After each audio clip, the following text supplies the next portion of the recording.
नमस्कार, आदाब।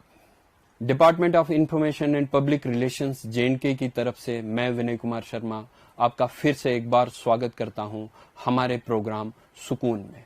दोस्तों, पिछले कुछ महीनों से ये पूरी दुनिया कोविड-19 से जूझ रही है और इस सिलसिले में आए दिन WHO और ICMR की नई गाइडलाइंस के हिसाब से स्ट्रेटजीज चेंज होती हैं, हिकमत अमलियां चेंज हो रही हैं। पिछले हफ्ते गवर्नमेंट ऑफ JNK ने एक एडवाइजरी जारी की जिसके तहत जो एसिम्प्टोमेटिक पेशेंट्स हैं उनके लिए होम क्वारंटाइन या होम आइसोलेशन की एडवाइस की गई। इसी सिलसिले में आज हमारे साथ बात करने के लिए मौजूद हैं डॉक्टर रऊफ हुसैन राथर साहब, जो कि red zone surveillance divisional headquarter Kashmir के इंचार्ज हैं। और आज हम इनसे जानना चाहेंगे कि आखिर ये होम क्वारंटाइन होता क्या है और कौन सी प्रिकॉशंस इसमें लेने की जरूरत होती है। तो डॉक्टर साहब, सबसे पहले हमारे प्रोग्राम में मैं आपका स्वागत करता हूं। Thank you. और मेरा सबसे पहला सवाल आपसे यही होगा कि आखिर ये होम क्वारंटाइन या जिसे हम होम आइसोलेशन बोलते हैं, ये होता क्या है और किन लोगों को इस होम क्वारंटाइन की जरूरत है, या फिर यूं कहिए कि ये होम क्वारंटाइन किन लोगों के लिए है। आपका बहुत बहुत शुक्रिया कि आपने मुझे इस प्रोग्राम में बुलाया और लोगों तक अवेयरनेस पहुंचाने का मौका दिया मुझे, जो कोविड-19 के हवाले से है। सबसे पहले तो मैं ये बात क्लियर कर दूं कि होम क्वारंटाइन और आइसोलेशन ये अलग चीजें हैं। क्वारंटाइन हम उस इंसान को अलग रखने का बताते हैं जिसका अभी तक कोई टेस्ट हुआ नहीं है या टेस्ट अवेटेड है। अभी तक हमें उसका स्टेटस पता नहीं है कि क्या ये पॉजिटिव है या नेगेटिव है। तो ऐसे इंसान को अगर हम अलग रखेंगे तो उसको हम क्वारंटाइन बताते हैं। जैसे कि पहले जब बाहर से लोग आते थे, हमें उनका पता नहीं होता था कहीं उनका कोविड तो नहीं है, तो उस कंडीशन में हम उसको क्वारंटाइन बताते हैं। लेकिन आइसोलेशन हम उस चीज को बताते हैं जब हम किसी एक इंसान को अलग से रखें जो already confirmed case of the disease है। और इस मामले में, इस सिलसिले में जो present guideline last week issue हुई है government of Jammu and Kashmir से कि एसिम्प्टोमेटिक कोविड पॉजिटिव पेशेंट्स के लिए आप होम आइसोलेशन एडवाइज किया गया है। मतलब जो लोग कोविड पॉजिटिव निकले हैं, जिनका टेस्ट हुआ है और वो पॉजिटिव निकले हैं, लेकिन उनको कोई सिम्टम नहीं है कोविड-19 का, तो ऐसे लोगों के लिए इंस्टेड ऑफ हॉस्पिटल उनको हम घरों में ही अब रख रहे हैं। तो इसी को हम कोविड-19 पॉजिटिव केसेस जो एसिम्प्टोमेटिक हैं उनको अलग रखने के लिए, घरों में रखने के लिए हम होम आइसोलेशन वर्ड यूज करते हैं। अब सवाल है कि ये हमें किन लोगों को घरों में रखना है। उसके लिए जो गवर्नमेंट की तरफ से जो गाइडलाइन आई है, उस गाइडलाइन के हिसाब से कुछ क्राइटेरिया है। जब वो क्राइटेरिया फुलफिल हो जाएगा तभी जाके हम एक पेशेंट को घर में रख सकते हैं। उस क्राइटेरिया में 6 चीजें इंपॉर्टेंट हैं। पहली चीज ये है कि ये जो पॉजिटिव केस है ये एसिम्प्टोमेटिक हो। एसिम्प्टोमेटिक का मतलब हो गया इसको कोई सिम्टम नहीं है कोविड-19 का, जैसे खांसी नहीं है, इसको बुखार नहीं है, इसको सांस लेने में तकलीफ नहीं होती है, बिल्कुल आपकी तरह, हमारी तरह बिल्कुल fit and fine, apparently fit and fine है। दूसरी चीज, इस इंसान को कोई क्रॉनिक डिजीज नहीं है, जैसे किसी को डायबिटीज की प्रॉब्लम होती है, किसी को किसी हार्ट डिजीज की प्रॉब्लम होती है, लंग डिजीजेस, किडनी डिजीजेस जो बहुत टाइम से किसी इंसान में सालों साल चलती रहती है। एक ऐसा इंसान जो कोविड पॉजिटिव निकला है लेकिन उसको ये चीजें ना हो, क्रॉनिक डिजीज ना हो, तभी जाके हम उसको होम आइसोलेशन के लिए एडवाइज कर सकते हैं। तीसरा पॉइंट कि हम इसको होम आइसोलेशन के लिए एडवाइज करेंगे वो ये है कि इस इंसान के पास एक अवेलेबिलिटी हो, एक फैसिलिटी हो घर में एक अलग रूम की, और उस रूम के साथ एक वॉशरूम और टॉयलेट फैसिलिटी भी अवेलेबल हो। तभी जाके, अगर किसी घर में ऐसी अवेलेबिलिटी नहीं है तो ऐसे इंसान को शिफ्ट किया जाएगा कोविड केयर सेंटर या हॉस्पिटल, जो भी उसके लिए मौजूद होगा। लेकिन अगर उसके घर में, उसको हमें घर में होम आइसोलेशन पे रखना है तो बहुत जरूरी है, लाजमी है कि उसके घर में एक फैसिलिटी हो, एक सेपरेट रूम की, उसके साथ एक वॉशरूम और टॉयलेट की। इसके अलावा उसके घर में उसके पास एक मोबाइल फोन हो जिसमें आरोग्य C2 ऐप, एक गवर्नमेंट ने एक ऐप बना रखा है कोविड पॉजिटिव पेशेंट्स के लिए, जो बहुत ही इंपॉर्टेंट होता है उनकी ट्रेसिंग और उनके कॉन्टैक्ट्स को ट्रेस करने के लिए।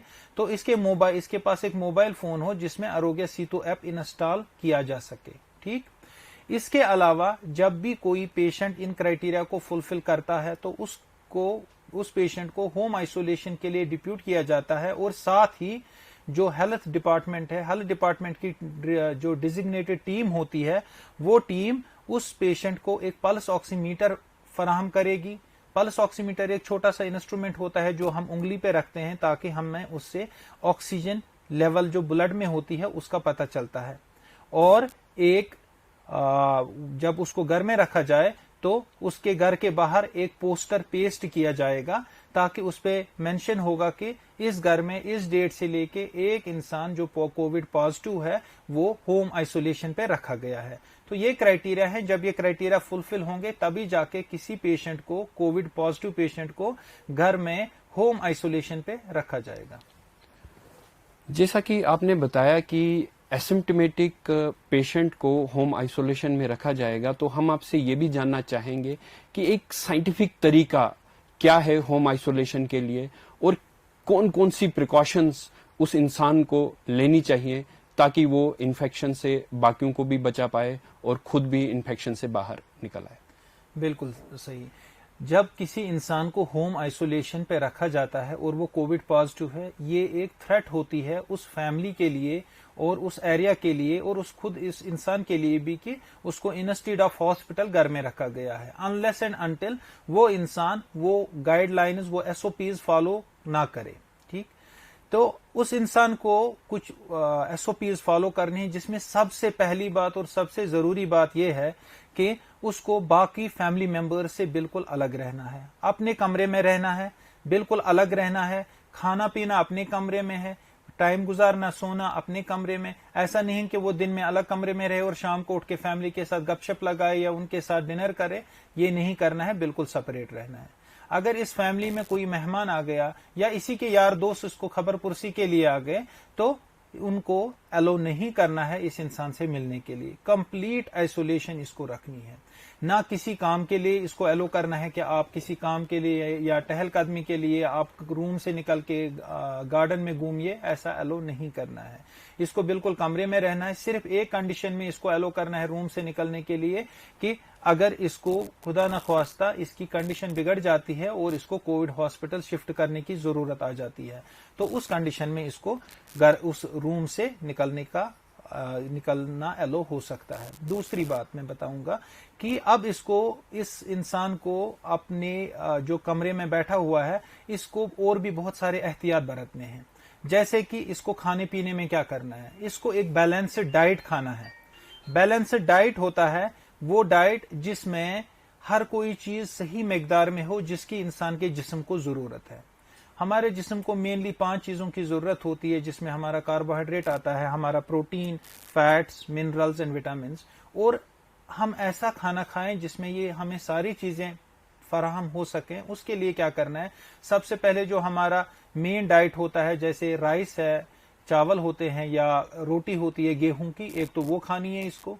उसके साथ साथ इसको एक प्रोटीन सोर्स भी खाना है जिसमें मीट खाना है। अगर मीट नहीं खा पाता है या नहीं खाता है, वेजिटेरियन है, तो एग्स खाने हैं, अंडे खाने हैं इसको। या वो भी नहीं खा पाता है तो दालें खानी है, लेकिन इन 3 में से कोई ना कोई चीज खानी है ताकि इसको प्रोटीन का सोर्स भी मिले।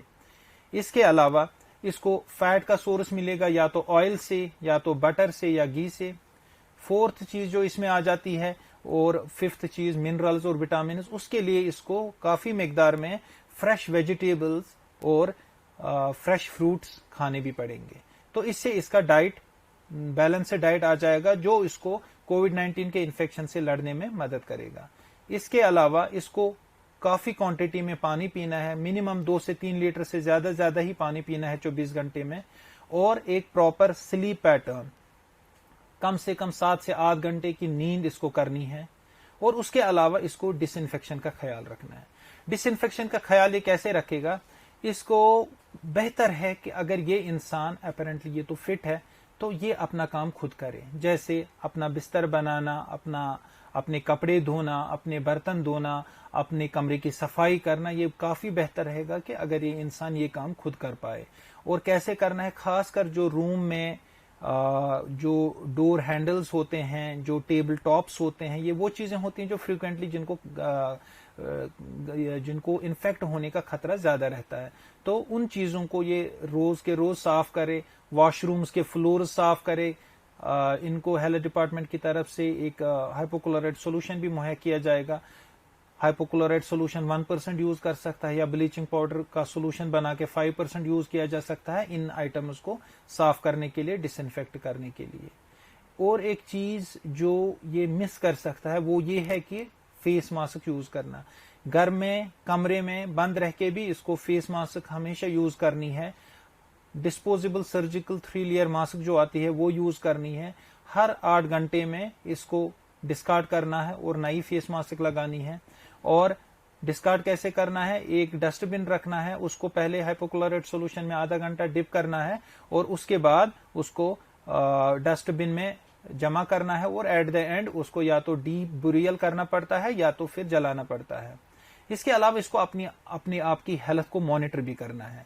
उसके लिए जो इसको पल्स ऑक्सीमीटर दिया गया है वहां पे, उस पल्स ऑक्सीमीटर को ये हर 4 घंटे 5 घंटे के बाद चेक करेगा अपनी ऑक्सीजन सैचुरेशन।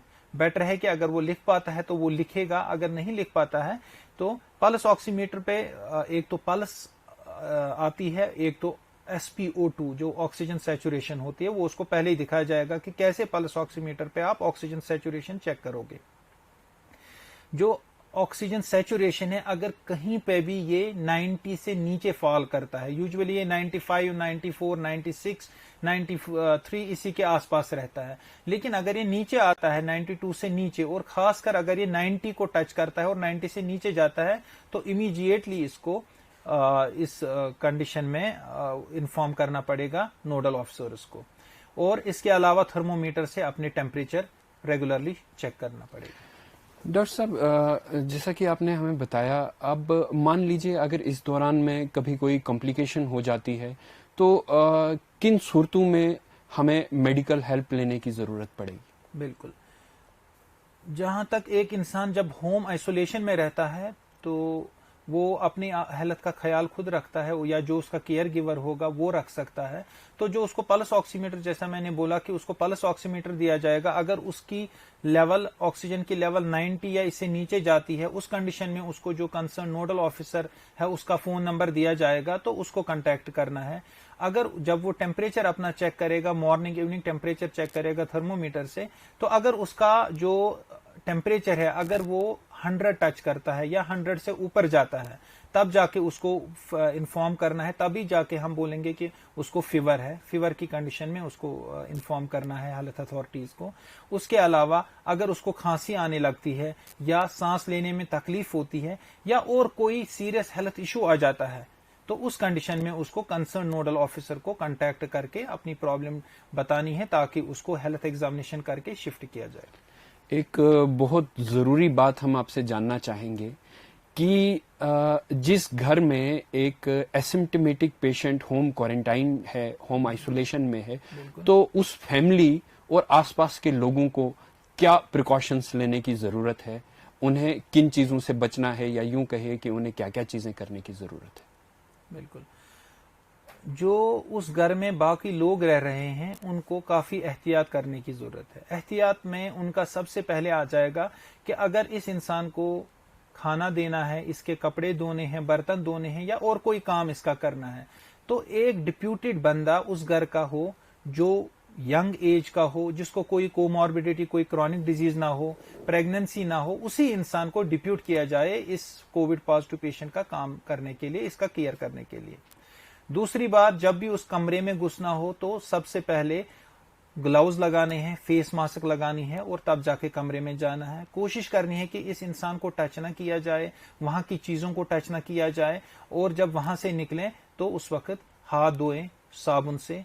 और उसके अलावा जब इस इंसान के इस्तेमाल किए हुए कपड़े या बर्तन धोने की जरूरत हो तो ग्लव्स लगा के वो कपड़े धोए जाएं, ना कि बिना ग्लव्स के। और अगर घर के किसी भी फर्द को बुखार चढ़ता है, खांसी होती है या सांस लेने में तकलीफ होती है, ऐसा कोई सिम्टम आ जाता है तो इमीडिएटली जो लोकल नियरेस्ट हेल्थ अथॉरिटीज हैं उनको कांटेक्ट करने की जरूरत है, ताकि वो उनका फर्दर चेकअप करके उनकी टेस्टिंग अगर जरूरत हो तो वो करा सकते हैं। थैंक यू डॉक्टर साहब, इतनी अच्छी और वैल्यूएबल जानकारी देने के लिए हम आपका धन्यवाद करते हैं। सुकून के इस एपिसोड में आज इतना ही। अगले एपिसोड के साथ हम आपसे दोबारा मिलेंगे, तब तक के लिए शब्बा खैर।